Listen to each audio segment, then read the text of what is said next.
Hi, everybody. Hope you are having an awesome day. We are on week 4, I think, of Psalms, maybe week 5, 4 or 5. And I want to spend just a few minutes in one of my favorite Psalms today, a beautiful Psalm, one a lot of us are familiar with. We're in Psalm 46. So if you want to get your poet's book out and follow along, that would be great. Psalm 46 is on page 49, or you can open your Bible. I'm using the New Living Translation today because that's what we have. So this psalm is familiar and beautiful to most of us because this is a psalm that the great Reformation hymn, A Mighty Fortress, is based on. And I want to just start. God is our refuge and strength, always ready to help in times of trouble. So we will not fear when earthquakes come and the mountains crumble into the sea. Let the oceans roar and foam. Let the mountains tremble as the waters surge. So this is a psalm of praise and a psalm of almost a psalm of reminder, a reminder of the Lord's protection. So from the very beginning, the psalm writer says God is our refuge and strength. So those are what we call action nouns. They imply something. And what they're implying is God provides protection and refuge. I always think of a fortress being hidden from outside forces. It implies active control, that God is actively controlling and working to protect and guard his people. So the other thing I want to notice, God is our refuge and strength. The psalm writer is really confident. He is certain. He is sure of what he speaks. And he's confident that this is really true. He claims God. I'm looking at my notes here. He claims God as his very own. He is certain of him. So the poet lives by the belief that God is actively in charge of everything, and there's nothing that can escape his reach. So then throughout the psalm now, we see 3 different kind of realms where the psalm writer, the poet, puts God's presence and his control. So he starts, we will not fear when earthquakes come and mountains crumble into the sea. Let the oceans roar and foam, let the mountains tremble as the waters surge. So there's all kinds of implications now. These physical things could just be actual things. It could be actual earthquakes, actual storms, actual rock slides, actual physical damage. But they also can imply a time. Like I had scribbled in mine, it sounds like now. A time of upheaval, a time of uncertainty, a time when things are shaken and out of control. But in another way, it could be the end times. It could be a look ahead to when God will return in power and all things will be shaken and broken up. The waters, here again, last week we talked about Psalm 42 and 43, they talked about waters. Waters roar and foam.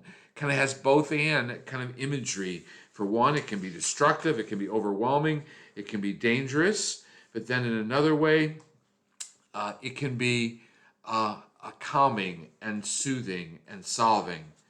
So as we read this psalm, we kind of say, how does it hit us? Where is it at? God is our refuge and strength, always ready to help. Now, perhaps the question comes to mind, how can I be sure? How can the psalmist be so confident and certain? Well, in this case, the author doesn't debate the question. He is persistent and he is boldly confident throughout the rest of the psalm. So he answers the question.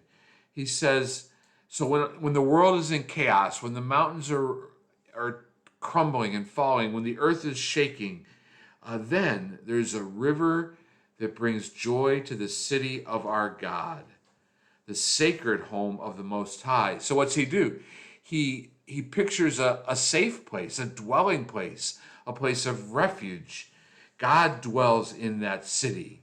It cannot be destroyed. So what city do you think he's talking about? He's talking about Jerusalem, the New Jerusalem.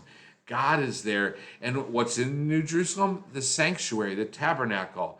He says, from the very break of day, God will protect it.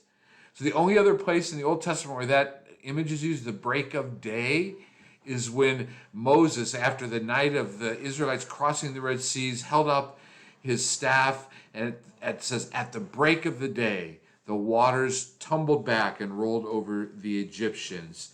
So when earthquakes come and mountains crumble, then the very break of day, God will show up. He will provide safety and rescue. So that's the first of the dangers, this physical picture. But then he continues and he gives us a historical picture. He says, nations are in chaos and kingdoms crumble. So what happens then? What happens when we're afraid then? He points us back to the city of God, a place of dwelling. God's voice thunders, the earth melts, the Lord's army is here among us. The God of Israel is our fortress. So when all of history seems in upheaval, when nature and culture and societies are fighting against each other, what's the poet have? He has a bold confidence. Again, he's not debating the reality. God is present with us. The armies of the God of Israel are right here among us.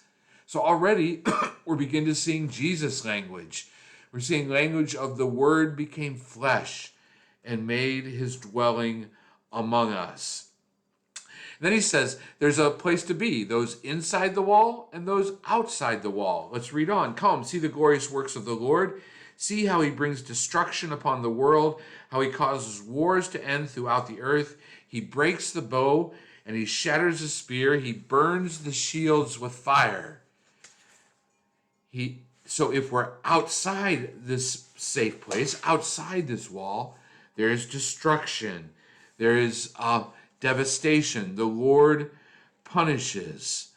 But inside, as he finishes, be still and know that I am God. I will be honored to every nation. I will be honored throughout the world. The Lord of heaven's armies is here among us. The God of Israel is our fortress. To his people, God is saying, give up control, give up anxiety, give up fear, because I am right here within you. So let's go back to some of the imagery here. The imagery of the city with the river of God running out of it. Well, when the people first read that, they may have thought of the tunnel that fed water to the city of Jerusalem, or the pool of Siloam that was fed by that. But for those of us who know Christ, we can't help but hear his words, I am the living water. Whoever drinks of me will never be thirsty. And when we think of the temple of Jerusalem in the Psalms, the Old Testaments, the city of God in Jerusalem today, post-Christ, is always about the church. So where is the place of safety and security? It's the place among God's people, because that's where God dwells. That's where Jesus promises to be, in and among and with his people. And he does that by feeding them, by providing for them, by encouraging them. The psalm writer also kind of paints a picture both of the Garden of Eden. He says a river brings joy to the city of God. Remember the rivers of Eden? Then the city he talks about, Jerusalem. And now he talks about being among us in person. And so John reminds us that God became the Word made flesh. He dwells in his holy place, and his holy place is Jesus himself. And so Jesus gives himself to us in his baptism, in his word, in his sacrament, in his meal. He's right there. He never wants us to forget that no matter how bad things look, no matter how much turmoil, no matter how much upheaval there is, he is there right in the middle of us. God is our refuge and strength, an ever-present help in trouble. A mighty fortress is our God, a bulwark never failing. You can see how Luther got those words, and how probably he remembered the castle of Wartburg where he hid out, where he was sheltered in safety as he wrote and read this psalm and wrote the hymn about being a fortress. So, no matter how shaken up life is this week, no matter how much things seem in topsy turmoil, remember the promise. The Lord is with us. The God of Jacob is our refuge. All right, hope you have a great week. Hope you enjoy the rest of your psalm study today. Talk to you next time.